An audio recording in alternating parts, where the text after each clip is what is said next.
Судья лауазымына кезекті біліктілік емтиханының аясында осы жылдың 17-20 ақпан аралығында Қазақстан Республикасы президентінің жанындағы Мемлекеттік басқару академиясында заңнаманы білуіне арналған компьютерлік тестілеу өткізіледі.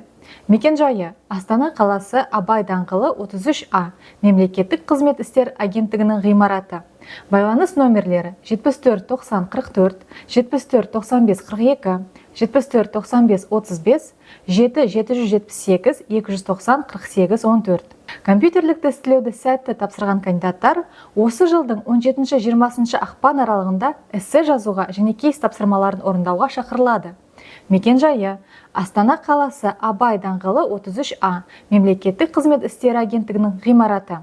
Кандидаттар осы жылдың 12 ақпанына дейін емтиханға қатысу туралы растауды экранда көрсетілген телефон номерлеріне немесе электронды поштаға хабарлау тиіс. Компьютерлік тестілеуге, эссе жазуға, кейс тапсырмаларын орындауға шақырылған кандидаттардың тізімі, компьютерлік тестілеуді тапсыру туралы ақпарат, эссе жазу бойынша жаднама, кейс тапсырмаларын шешу бойынша жаднама, апелляциялық комиссия туралы ереже жоғары сот кеңесінің ресми сайтында орналастырылған.